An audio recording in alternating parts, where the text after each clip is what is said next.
Кәне, көңіл күйімізді көтерейік, бір-біріне қарап. Иә? Қандай? Қандай? Тамаша. Иә. Тағы да жүрейікші, иә? Дұрыс, иә? Тамаша. Жарайсыңдар балалар. Отыра қойыңдар. Көңіл көтерілген болса, енді бәріміз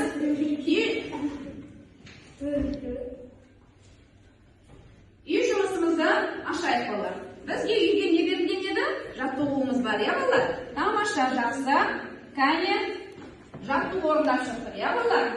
Тамаша. Олай болатын болса балалар, біз осы етістіктің жіктелуі балалар, бізге берілген тапсырмалар, осы өтіп жатқан сабағымыз, өткен сабақтарымыз, біздің сабағымыздың етістіктің жіктелуі. Ең бірінші біз етістіктің не екенін біліп алайық. Етістік дегеніміз не? Інжу, етістік дегеніміз не? Етістік дегеніміз заттың іс-әрекетін қимылын білдіретін сөз таптары. Иә, тамаша. Етістік дегеніміз не? Мөлдір. Етістік дегеніміз заттың іс-әрекетін қимылын білдіретін не істеді, не қылды, қайтты деген сөз. Етістіктің түрлері қандай? Қандай түрлері бар? Дара. Дұрыс айтасыздар. Дара етістік, күрделі етістік, иә? Балалар, біз етістіктерді жіктелу, яғни біз етістікті есімізге түсіріп алдық. Қарап тұрсақ, мінекей бізде ережені білеміз, міне. Етістік не істеді, не қылды, қайтты деген сұрақтарға жауап береді. Ойнады, күлді, яғни біз етістіктің жіктелуі қайталауымыз керек. Олай болатын болса балалар, енді мен сендерге қазір осы жаңа тақырыпты бойынша қарап өтіңдер балалар. Жаңа тақырып дегеніміз біздің жаттығуларды орындау, иә балалар? Жаттығуларды орындау. Кәне жаттығуға назар аударыңдар балалар. Жаттығуға назар аударыңдар. 81-ші жаттығуға назар аударыңдар. Біздің 81-ші жаттығу балалар біздің мінекей. Бүгінгі тақырыбымыз етістіктің жіктелуі, яғни қайталау сабаққа арналған 81-85-ші жаттығуларды орындау. Яғни біздің сабағымыздың мақсаты балалар, біз осы берілген жаттығуларды кесте, диаграмма, мәтін бойынша жұмыс жасауымыз керек.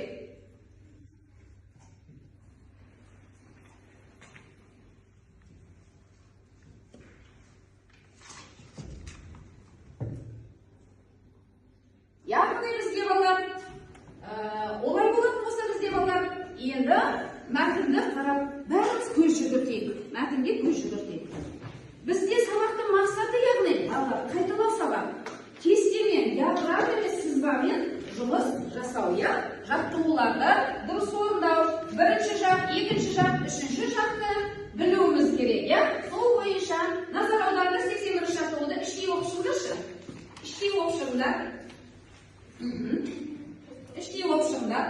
Ал енді мөлдір сен оқып шықшы 81-ші жаттығуды. Мәтінді оқи қойшы.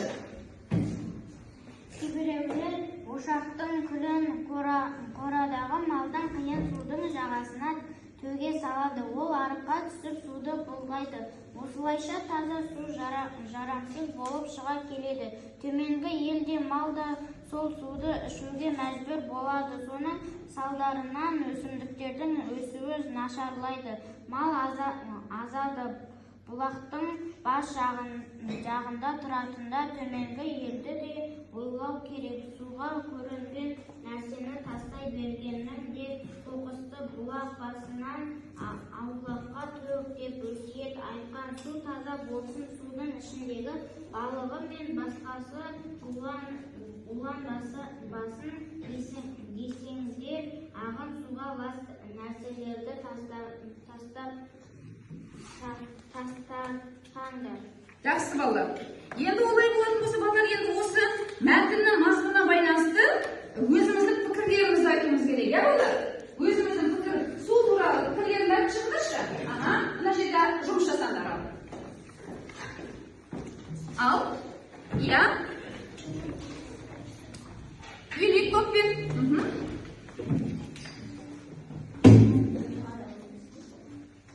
Балалар, не істеу керек екен суды? Бұл бір жағынан Иә. Жоқ, мынау осы бойынша жақсырып отырыңдар, иә? Мынау толық жұмыс жасады ма? Жарайсыңдар балалар. Енді осының ішіне екеуің шығыңдар. Інжумен жайна шыға ғой. Айтып шыға қойшы. Осы мәтінді біз осы берілген жаттығуды айта ғой. Суды ластамауымыз керек. Жақсы. Тоқтам, екіншісі. Себебі су ластанып жарамсыз болып қалады. Ал сол суда жүзетін балықтар майлы әрі құнарлы деген мағынаны береді. Иә, дұрыс айтасыңдар, иә? Яғни біз су туралы біледі екенбіз, иә? Отыра қойыңдар. Келесі, мына топ келіңдер шығар. Келе қойыңдар.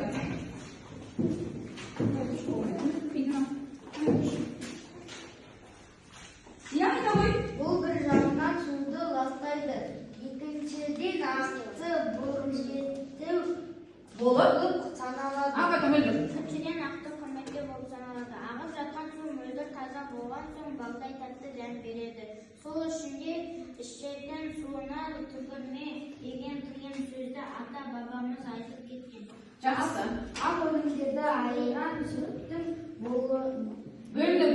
қалған өнімнің Ағын суға өгуге болмайды. Иә? Түсінікті ма балалар? Отыра қойыңдар, жарайсыңдар. Олай болатын болса балалар қараңдар. Мына жерде, міне, біз енді осының ішінде суды ластауға болмайды, яғни. Осының ішінде күл қоқырды, көп қоқысты бұлақ басынан аулаққа төк деген осы біздің ата-бабамыздың айтқан сөзі есімізден сақтауымыз керек, иә балалар? Енді балалар келесі біз 81-ші жаттығуды орындадық, иә? Енді 82-ші жаттығу. Бүгінгі дәптеріңді ашып балалар көңілдерін жаза қойыңдар. Дәптеріңізді ашып 82-ші жаттығуды әдемілеп таза жазып шығыңдар. 82-ші жаттығуды балалар ол жерде бірінші не істеу керек екенін біліп алайық балалар. Көп нүктенің орнына жіктік жалғауды қойып, сөйлемдерді көшіріп жаз дейді. Мөлдір, шыға қойшы ал тақтаға. Бірінші сөйлемді оқыды жерге тұр. Мен бөлмені тазалаймын. Тазалаймын, иә? Бұл бірінші жаққа, екінші жаққа, үшінші жаққа. Бірінші жаққа. Жақсы, жаза қой. Әдемілеп жазшы. Келесісін айта қой. Әдемілеп жаза, Келесісін айта қой. Сен гүл отырғызасың. Сен гүл отырғызасың. Бұл қай жақта тұр? Бірінші жаққа, екінші жаққа. Сен де айта қойшы Түркен. Қай жақта тұр? Екінші жақта. Екінші жақта етістіктің, яғни екінші жағында тұр, иә? Отырғызасың. Отыра қой. Қазір мөлдір деген жазасың. Медина, үшіншісін айта қой. Айта қой. Ол арықты тазалайды. жақсы. Қалай? Енді бұл қай жақта тұр? Етістіктің қай жағында тұр? Үшінші жақта тұр, иә? Сен кімнен кейін жазасың тақтаға. Жарайды ма? Жазамыз қалғандарымыз. Ал, Ержомарт оқи қой. Біз өсімдіктерді күтеміз. Бұл қай жақта тұр? Бірінші жақта. Күтеміз, иә? Бірінші жақта ма? Жіктік жалғауды қоямыз, да? Көшіріп жазамыз, иә? Күтеміз. Ол көпшетімде, иә? Біз күтеміз. Жақсы. Ал балалар, мен дәптердерімді қарап өтейін жазып шығыңдар. Сен тұрса егер үшінші жазады ғой. А сен бұл жақсы жазады.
дәптерімізді жаздық қой, иә? Олай болатын болса, енді сендерге мынандай сәйкестендіру тапсырмасы. Мына сәйкестендіру тапсырмасын орындаңдар. Яғни дұрыс. Бірінші жақ, екінші жақ, үшінші жақ. Шыққанда шыға береміз аға.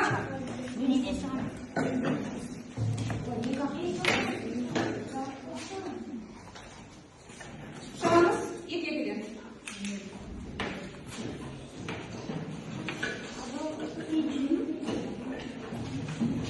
Мына екінші тоқтан екеу.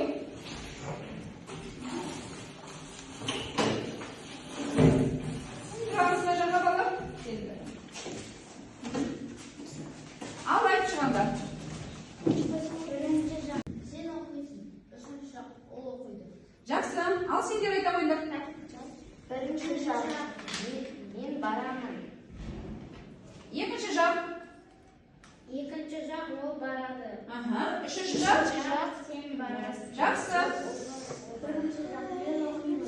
Сен барасың, үшінші жақ ол барады. Яғни балалар, біз етістіктің жіктелуі үш жаққа жіктейді екенбіз, иә балалар? Тамаша отыра қойыңдар. Жарайсыздар, әкеліңдер. Ақ деп айтады. Ақты төгуге болмайды деген қазақта мақал сөз бар. Ал суға да төгуге болмайды ақты. Дұрыс, жақсы айттың. Өте жақсы, иә? Енді келесін айта қой. Ағын суы басатыр, ақшабағым айтатыр. Оның мағынасы ал сол суда жүзетін балықтары майлы әрі құнарлы деген мағынаны береді. Жақсы. Келесі кім айтады екен? Келесі. Ал өйдір айта қой. Екіншіден ақты құрметті болып саналады. Жақсы. Яғни ақты құрметті дегенде жаңа ағарған ақ айранды балалар, ақ айранды суды ластайды екен балалар. Түсіндіңдер ме? Суға төгуге болмайды екен, иә? Олай болатын болса балалар, мен сендерге енді қазір Word-Why тапсырмасын ашайын, Word-Why тапсырмасымен жұмыс жасайық. WhatsApp-ым қайда ма көз?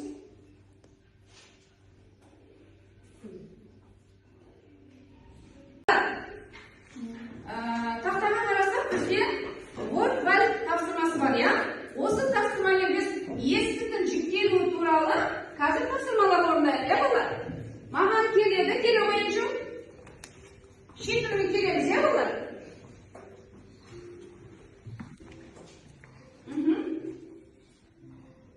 Салыстырасын, сен салыстырасын. Жақсы, ақырда келеміз, Нұркен.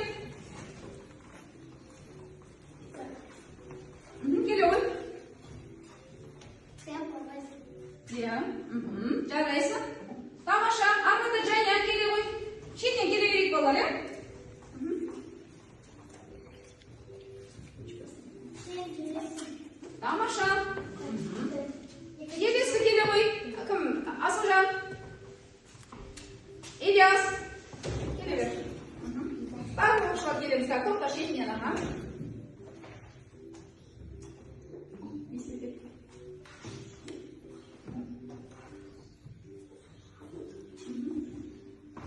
Келе ғой, Ильяс келген. Содан, дәулеттен содан кел. Яғни, көрдім, я? Бірінші жақ көрдім. Мен көрдім. Бұл қай жаққа барады екен, Ильяс? Ереді деген үшінші жаққа. Ереді деген қай жаққа барады екен? Ол ереді. Ол ереді. Яғни, ол ереді. Дәулет.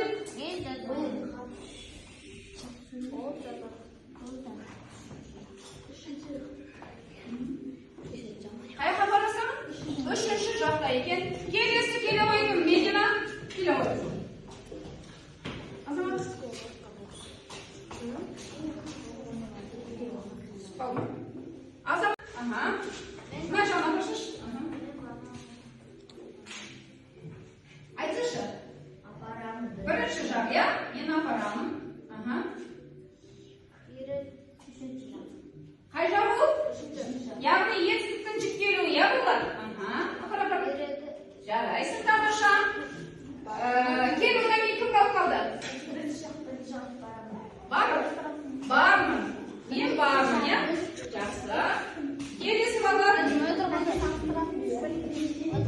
Konuşup dur. Salыстырасың деген қайда балалар?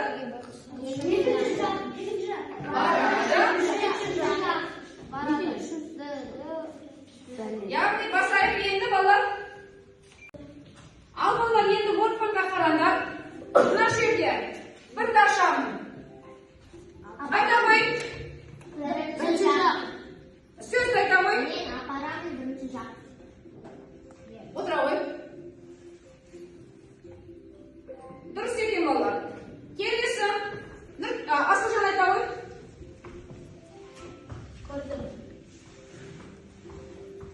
Қай жақ? Жақсы. Отыра ғой. Үшінші. Орнымыздан Ильяс. Нешінші жақ? Яғни бірінші жақ екен, я? Екіншісін келу және?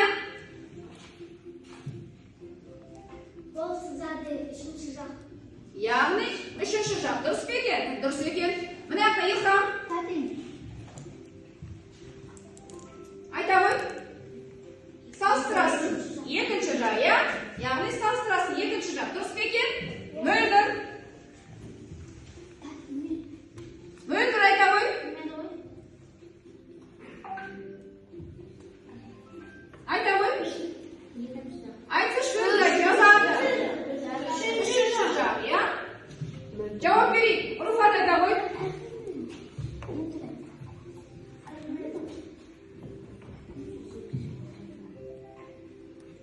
Қорғайсың. Қайсыншы жақ?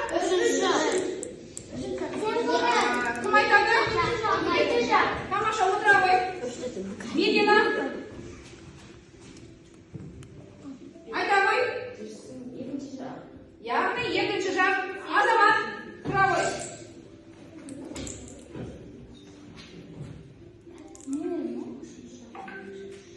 Қарайсыз. Яғни бұл екінші жақ екен балалар. Дұрыс. Дұрыс емес айтып қалдым, я? Келесі. Бірінші жақ. Қазір келесі Асамат қайтан айтты.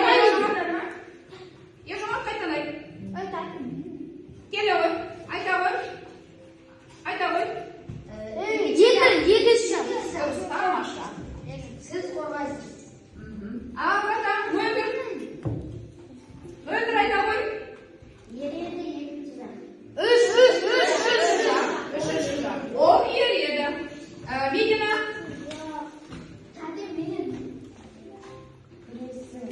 Көшіресіз.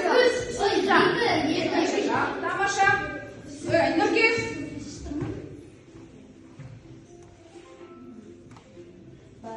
Үшінші жақ. Тамаша балалар. Олай болатын болса, енді балалар 10-шы қалыпты, я? Санадым деген?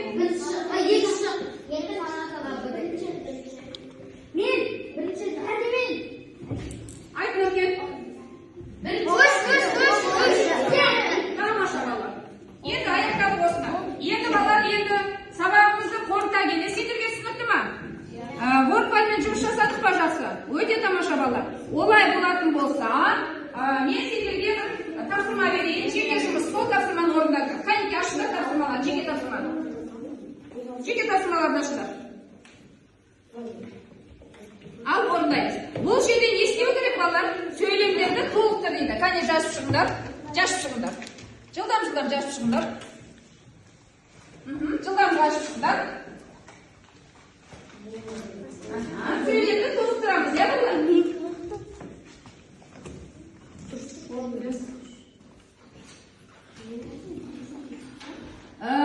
Енді балалар бізге рефлексия, сендерде алдарында бағалау бар балалар. Содан кейін өз ойларыңды жазыңдар мына жерде, мына стикерге. Сөйтіп келіңдер. Сабақты қалай түсіндіңдер ме? Қалай түсіндік? Мына жерге келіңдер балалар. Мына жаққа келіңдер. Сабақ қызықты болды. Мен бәрін орындай алдым деген мына жаққа келеміз. Я, сабақ қызықты болды. Кейбір тапсырмалар қиындық тудырды. Мына жаққа келеміз. Әле ғой. Шектен тұра берген жерге келе. Берген.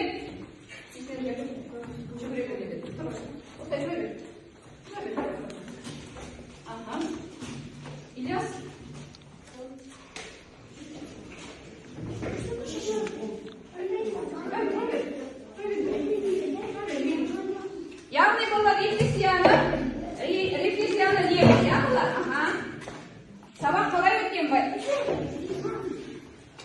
кетші бар